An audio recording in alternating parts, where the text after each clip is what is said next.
Hello दोस्तों, स्वागत है आपका ब्रेन बुक चैनल में, जहां पर आप देख सकते हैं कंप्लीट बुक समरीज। आज मैं आपके लिए एक नया वीडियो लेकर आया हूं जो कि रॉबर्ट कियोसाकी की किताब रिच डैड पुअर डैड पर आधारित है। दोस्तों, लेखक ने इस बुक को 10 चैप्टर्स में लिखा है और मैं ये सारे 10 चैप्टर आपके लिए 2 वीडियोस की सीरीज में लेकर आऊंगा। तो चलिए शुरुआत करते हैं पहले चैप्टर से। इस किताब में लेखक हमें बताते हैं कि किस तरह से हमारे माता पिता और समाज के लोग हमें धन के बारे में सोचना सिखाते हैं। हमारे माता पिता और समाज जो कुछ भी हमें धन के बारे में बताते हैं वही सोच हमारी बन जाती है और धन के बारे में हमारी वही सोच हमें जीवन भर प्रभावित करती है। किताब में लेखक बताते हैं कि उनके 2 पिता थे। एक जो उनके असली पिता थे, जिन्हें वो पुअर डैड कहते हैं, वह बहुत पढ़े लिखे थे। उन्होंने बड़ी बड़ी यूनिवर्सिटीज से अपनी पढ़ाई पूरी की थी। उनके पास पीएचडी की डिग्री थी और उन्हें कई बार पढ़ाई के लिए स्कॉलरशिप भी मिली थी। उनके दूसरे पिता, जिन्हें वो रिच डैड कहते हैं, जो कि उनके एक बचपन के दोस्त के पिता थे, केवल 8वीं कक्षा तक पढ़े थे, फिर भी वो करोड़पति थे। उनके दोनों पिता अपने अपने कार्य क्षेत्रों में कामयाब थे और अच्छे पैसे कमा रहे थे। उनके पुअर डैड असल में गरीब नहीं थे। उन्होंने जीवन भर बड़ी बड़ी कंपनियों के लिए काम किया और अच्छा पैसा कमाया,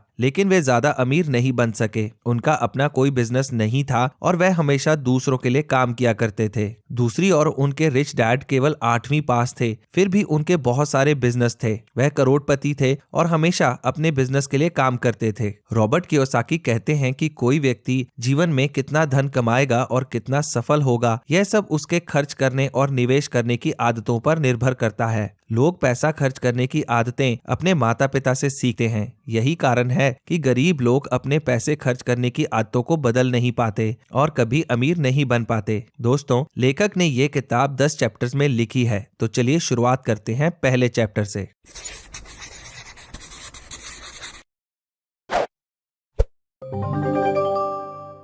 पहला चैप्टर है the rich don't work for money. अमीर लोग पैसे के लिए काम नहीं करते। दुनिया में सभी लोग अमीर होना चाहते हैं, लेकिन हो नहीं पाते क्योंकि वह बिजनेस करने के लिए जरूरी रिस्क नहीं लेते, यानी जोखिम नहीं उठाते। बिजनेस करने के लिए और अमीर बनने के लिए जोखिम उठाना जरूरी है। मिडिल क्लास लोग हमेशा जोखिम उठाने से डरते हैं, इसलिए वो ना तो बिजनेस करते हैं और ना ही कभी अमीर होते हैं। अमीर लोग कभी जोखिम उठाने से नहीं डरते और वह पैसे कमाने के लिए रिस्क लेते हैं। फ्रेंड्स, ऐसा नहीं है कि अमीर लोगों को कभी जीवन में मुश्किलें नहीं आती। कई बार अमीर लोगों के बिजनेस भी अच्छे नहीं चलते, लेकिन ऐसी परिस्थितियों में भी वह हिम्मत नहीं हारते और अपनी गलतियों से सीखते हैं। ज्यादातर लोग विपरीत परिस्थितियों में हिम्मत हार जाते हैं और बिजनेस को बंद कर देते हैं। रॉबर्ट कियोसाकी कहते हैं कि हमें बिजनेस में सफल होने के लिए सोच समझकर और बिना देर किए हुए फैसला लेना चाहिए। लेखक का एक बचपन का दोस्त था जिसके पिता को वह रिच डैड कहते थे। रिच डैड ने लेखक को सिखाया कि किस तरह आम लोग जीवन भर ऐसी नौकरियां करते रहते हैं जिन्हें वह जरा भी पसंद नहीं करते और ऐसे लोग कभी अपना बिजनेस शुरू करने की हिम्मत नहीं रखते।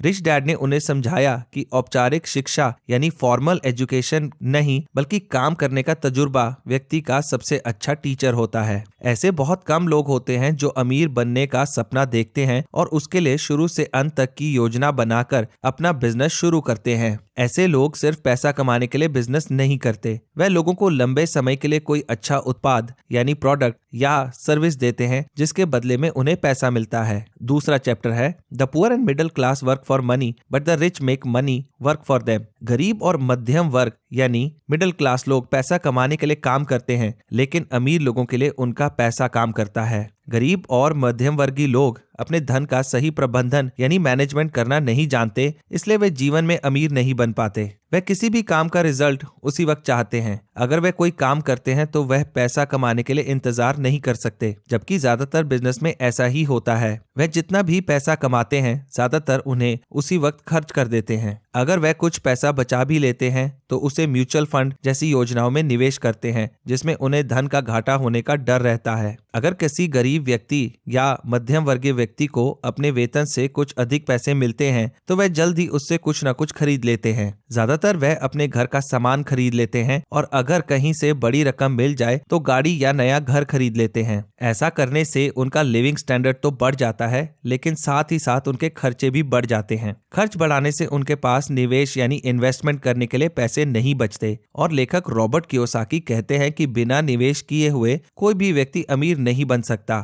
गरीब और मिडिल क्लास लोग जीवन भर नौकरियां करते रहते हैं और अपने बच्चों को भी पढ़ाई करके नौकरी करने की ही सलाह देते हैं। रॉबर्ट कियोसाकी ने ऐसे लोगों को रैट रेस का नाम दिया है। अमीर बनने के लिए व्यक्ति को बहुत कुछ सीखना पड़ता है, खास तौर पर बिजनेस और धन के बारे में। अमीर लोग हमेशा सक्रिय होकर काम करते हैं और बिजनेस में जोखिम उठाने से नहीं डरते। वह अपने पैसों को ऐसे ही बिजनेस में निवेश करते हैं जिसमें उन्हें आने वाले समय में अच्छा मुनाफा होने की उम्मीद हो। बिजनेस में पैसों को निवेश करने के बाद वह उसी बिजनेस से पैसा कमाते हैं। कुछ लोग कई तरह के निवेश योजनाओं में निवेश करते हैं और इस तरह से उनका पैसा उनके लिए काम करता है। अमीर लोग पैसे से पैसा कमाना जानते हैं, इसलिए उनका धन ही उनके लिए काम करता है। तीसरा चैप्टर है व्हाई टीच फाइनेंशियल लिटरेसी। अमीर बनने के लिए बदलती हुई आर्थिक परिस्थितियों के अनुसार अपने आप को ढालना बहुत जरूरी है। हमें धन कमाने के लिए आर्थिक शिक्षा लेनी चाहिए क्योंकि यह स्कूलों में कभी नहीं पढ़ाई जाती। आर्थिक शिक्षा में अकाउंटिंग का एक बहुत ही महत्वपूर्ण विषय है। अमीर बनने के लिए आपको संपत्ति और देनदारी में फर्क पता होना चाहिए।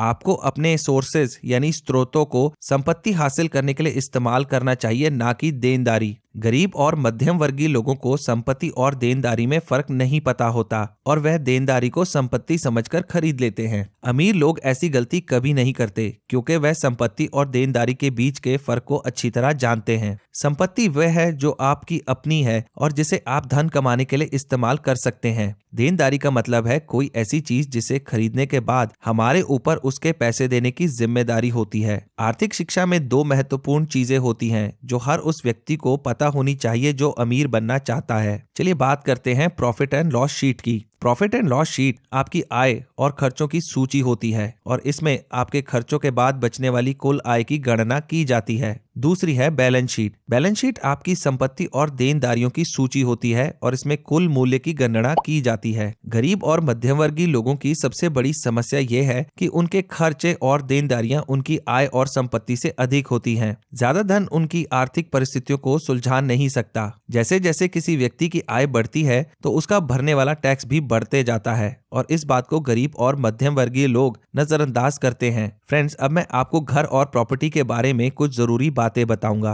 पहला, ज्यादातर लोग लोन लेकर घर खरीदते हैं जो कि एक बहुत बड़ी देनदारी होती है। अगर कोई व्यक्ति घर खरीदने के लिए 30 साल का लोन लेता है तो उस लोन के खत्म होने से पहले ही वह एक नया घर खरीद लेता है। अब इस नए घर का लोन उसे अगले 30 साल तक चुकाना होता है। नया घर, जिसे लोग अपनी संपत्ति समझते हैं, दरअसल लोन के रूप में उनकी देनदारी है। दूसरा, प्रॉपर्टी टैक्स आपको हमेशा भरना ही पड़ता है, चाहे आपने लोन का घर खरीदा हो या बिना लोन का। होम लोन पूरा चुकाने के बाद ही आपको प्रॉपर्टी टैक्स भरना ही पड़ता है। तीसरा, प्रॉपर्टी की कीमत कम भी हो सकती है और उसके साथ आपकी संपत्ति की भी कीमत कम हो जाती है। घर में या प्रॉपर्टी में निवेश किया गया धन और किसी ज्यादा मुनाफे वाली योजना में निवेश नहीं किया जा सकता। लेखक रॉबर्ट कियोसाकी ने रेंटल रियल एस्टेट में निवेश करके बहुत सा धन कमाया है। रेंटल रियल एस्टेट का मतलब है किसी प्रॉपर्टी को किराए पर देना और किराए के रूप में उससे धन कमाना। एक घर आपकी संपत्ति हो सकता है अगर वह आपको किराए के रूप में उसकी देखरेख और टैक्स के खर्चों से ज्यादा पैसे देता है या अगर समय के साथ उसकी कीमत बढ़ती है। A long term strategy that will lead to wealth. दोस्तों, चलिए मैं आपको अमीर बनने की एक दीर्घकालीन योजना बताता हूँ। यहाँ दीर्घकालीन का मतलब है लंबे समय तक चलने वाली योजना। अपने जीवन के शुरुआती दौर में, यानी जब आप धन कमाना शुरू करते हैं, अपना धन और समय संपत्ति खरीदने में निवेश करें। अपना समय और धन देनदारियों में निवेश ना करें। उसके बाद उस संपत्ति से धन कमाना शुरू करें और ज्यादातर मुनाफे को और संपत्ति खरीदने में निवेश करें। जब आप बहुत सारी संपत्तियां खरीद लेंगे और अच्छा मुनाफा कमा लेंगे, तब आप उस मुनाफे से एक अच्छा जीवन जीने के लिए कुछ देनदारियां खरीद सकते हैं। अगर आपको ज्यादा मुनाफा मिल रहा हो तो उस मुनाफे को सोच समझकर अत्यधिक जोखिम वाले निवेश में लगाएं। अत्यधिक जोखिम वाले निवेश में जोखिम तो अधिक होता है लेकिन मुनाफा भी बहुत बड़ा होता है। Lesson number 4, mind your own business. आपका बिजनेस, जिसे आप अपनी नौकरी भी कहते हैं, आपके बिजनेस से बिल्कुल अलग है। आपको कभी भी अपनी आर्थिक सुरक्षा के लिए नौकरी पर निर्भर नहीं रहना चाहिए। आपको बिजनेस करना चाहिए और ज्यादा से ज्यादा संपत्ति बनानी चाहिए। किसी भी व्यक्ति की आर्थिक समस्याएं उसके जीवन भर दूसरों के लिए काम करने का नतीजा हैं। इसलिए गरीब और मध्यम वर्गीय लोगों के पास अपने जीवन के आखिरी दिनों में कुछ भी नहीं होता। गरीब लोगों के पास कोई संपत्ति नहीं होती, केवल देनदारियां होती हैं। मिडिल क्लास लोगों के पास थोड़ी सी संपत्ति होती है और बहुत सी देनदारियां जिन्हें वे संपत्ति समझते हैं, जैसे कि लोन पर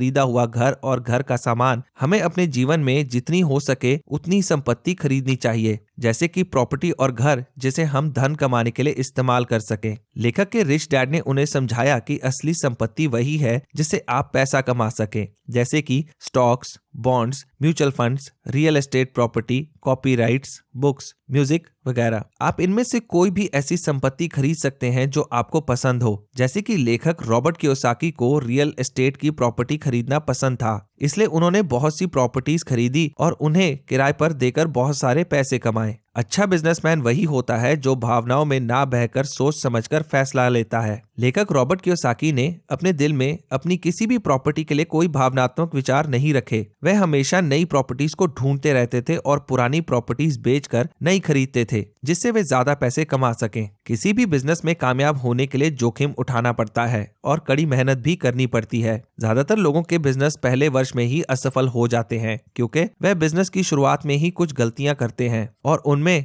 अपने बिजनेस को लंबे समय तक चलाने की दृढ़ता नहीं होती, यानी कि विल पावर नहीं होती। हमें किसी भी बिजनेस को शुरू करने से पहले उसे लंबे समय तक चलाने की योजना बनानी चाहिए, जैसे कि लेखक रॉबर्ट कियोसाकी ने अपने रियल एस्टेट बिजनेस में किया। इसलिए हमें बिजनेस करते हुए जोखिम उठाने से नहीं डरना चाहिए और उसे सफल बनाने के लिए उसकी पूरी जानकारी हासिल करनी चाहिए और लंबे समय की योजना बनानी चाहिए। दोस्तों, अगर आप कोई बिजनेस करना चाहते हैं और आपको उसकी जानकारी नहीं है, तो आपको उसकी जानकारी हासिल करने के लिए उन लोगों की मदद लेनी चाहिए जो लंबे समय से उस बिजनेस को सफलतापूर्वक कर रहे हैं। ऐसा करने से जोखिम कम हो जाता है और बिजनेस के सफल होने के चांसेस भी बढ़ जाते हैं।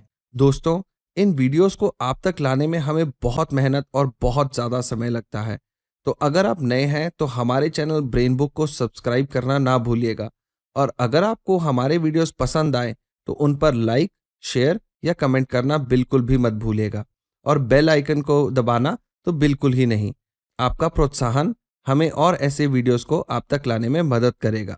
Lesson number 5, the history of taxes and the power of corporations. Taxes की शुरुआत तब हुई जब लोगों को यह सिखाया गया कि अमीर लोगों को ज्यादा पैसे कमाने का जुर्माना भरना चाहिए। शुरू में टैक्स इसका मतलब था कि जो भी व्यक्ति ज्यादा पैसे कमाएगा वह जुर्माने के तौर पर उसका कुछ हिस्सा सरकार को देगा। टैक्सेस को अमीर लोगों के लिए बनाया गया था, लेकिन बाद में उसे मध्यम वर्गीय लोगों के लिए भी लागू कर दिया गया। शुरू में गरीब लोगों ने और मध्यम वर्गीय लोगों ने टैक्स प्रणाली को सहयोग दिया था। आज मध्यम वर्गीय लोग सबसे अधिक टैक्स देते हैं और अमीर लोग सबसे कम टैक्स देते हैं, क्योंकि अमीर लोग टैक्स बचाने के बहुत से तरीके जानते हैं। कॉर्पोरेशंस टैक्स हमेशा इनकम टैक्स से कम होता है, इसलिए अमीर लोग अपना धन कॉर्पोरेशन में निवेश करते हैं। कॉर्पोरेशन को टैक्स के लिए कई तरह की छूट मिलती है। लेखक के रिच डैड कहते हैं कि अमीर लोग गरीब और मध्यम वर्गीय लोगों से ज्यादा प्रभावशाली होते हैं और ज्यादा मेहनत करते हैं, इसलिए वे बिजनेस कर पाते हैं और उनसे ज्यादा पैसा कमाते हैं। इसलिए रिच डैड कहते हैं कि अमीर लोगों को ज्यादा इनकम टैक्स लगाना गलत है। देश की अर्थव्यवस्था में जो भी परिवर्तन होते हैं, अमीर लोग अपने आप को उनके मुताबिक ढाल लेते हैं। वह मेहनत करके पैसा कमाते हैं, इसलिए वह सरकार से टैक्स बचाने के नए नए तरीके ढूंढ लेते हैं। लेखक कहते हैं कि अगर आप अमीर बनना चाहते हैं तो आपको भी अपने देश के टैक्स प्रणाली को समझना होगा और टैक्स बचाने के नए नए तरीके ढूंढने होंगे। Lesson number 6, the rich invent money. एक चीज जो हमें सफल होने से रोकती है वह है हमारा खुद पर विश्वास ना होना। ज्यादातर लोग जीवन में कोई अच्छा मौका मिलने का या किस्मत के साथ देने का इंतजार करते हैं, जबकि अमीर लोग बिजनेस करके और धन कमाने के मौके खुद ढूंढ लेते हैं। इस दुनिया में बुद्धिमान नहीं बल्कि साहसी व्यक्ति आगे बढ़ता है। साहसी व्यक्ति जो बिजनेस शुरू करने, निवेश करने का जोखिम उठाने से नहीं डरता। इसलिए अगर आप अमीर होना चाहते हैं, बुद्धि के होने से ज्यादा जरूरी है हिम्मत का होना। फ्रेंड्स, मैं ये नहीं कह रहा कि कोई भी मूर्ख व्यक्ति बिजनेस कर सकता है। बिजनेस करने और अमीर होने के लिए बुद्धि की जरूरत भी बहुत होती है और ज्यादा जरूरी है जोखिम उठाने की हिम्मत और कुछ बड़ा करने की चाहत। अगर आप जीवन में बड़ा नहीं सोचेंगे और जोखिम नहीं उठाएंगे तो आप जीवन भर बहुत सी ऐसी चीजों का इंतजार करते रहेंगे जो कभी नहीं होंगी। अमीर बनने के लिए आपको पता होना चाहिए कि आर्थिक स्थितियां कैसे बदल रही हैं और अपने आप को उसके मुताबिक कैसे ढालना है। गरीब और मध्यम वर्गीय लोग पैसा कमाने के लिए नौकरियां करते हैं या जीवन भर एक ही काम करते रहते हैं। वह पैसा कमाने के लिए नए नए मौके नहीं ढूंढते। अमीर लोग पैसा कमाने और बिजनेस करने के मौकों को केवल पहचानते ही नहीं बल्कि नए मौके भी खुद ढूंढ लेते हैं। एक अच्छा बिजनेसमैन हमेशा अपने लिए नए मौके तलाश लेता है और नए बिजनेस करने को तैयार रहता है। जब आप अमीर बनने के लिए कोई बिजनेस शुरू करते हैं तो धीरे धीरे आप अमीर बनते रहते हैं और जैसे जैसे आप अमीर बनते हैं तो अमीर लोगों के साथ आपका मेल जोल बढ़ता है। आपको पैसा कमाने के और बिजनेस करने के और भी बेहतर मौके मिलते हैं। कुछ बिजनेस के मौके जोखिम भरे होते हैं, लेकिन जिन कार्यों में जोखिम ज्यादा होता है उनमें मुनाफा भी बड़ा होता है। अगर आप अमीर हैं तो आपके पास जोखिम उठाने के लिए पैसा होता है। अगर आपको किसी नए बिजनेस में घाटा भी हो जाए तो उससे आपकी और आपके परिवार की रोजमर्रा की जिंदगी प्रभावित नहीं होती। जैसे कि लेखक रॉबर्ट कियोसाकी का रियल एस्टेट का बहुत बड़ा बिजनेस है। रियल एस्टेट बिजनेस से होने वाले मुनाफे से रॉबर्ट कियोसाकी अपने और अपने परिवार के रोज के खर्चे पूरे करते हैं। खर्चों के बाद जो धन बचता है वह जोखिम भरी स्टॉक मार्केट में निवेश करते हैं। कई बार उन्हें स्टॉक मार्केट में घाटा होता है, लेकिन उससे उनके परिवार के खर्चे प्रभावित नहीं होते। स्टॉक मार्केट में उन्हें घाटा भी होता है, लेकिन क्योंकि वह सोच समझकर और योजना बनाकर निवेश करते हैं इसलिए उन्हें ज्यादातर मुनाफा होता है। रॉबर्ट कियोसाकी जैसे अमीर लोग जब जोखिम भरे बिजनेस में निवेश करते हैं जैसे कि स्टॉक मार्केट, तो वे अच्छे तजुर्बे वाले अकाउंटेंट, वकील और स्टॉक मार्केट के सलाहकारों से सलाह लेते हैं, इसलिए उन्हें मुनाफा होने के चांसेस ज्यादा होते हैं। तो दोस्तों, मुझे पूरी उम्मीद है कि रॉबर्ट कियोसाकी की book rich dad poor dad का पहला पार्ट आपको बहुत पसंद आया होगा। मैं जल्द ही आपके लिए इस किताब का दूसरा पार्ट लेकर आऊंगा। तो चलिए मिलते हैं अगले वीडियो में। आपका समय शुभ हो।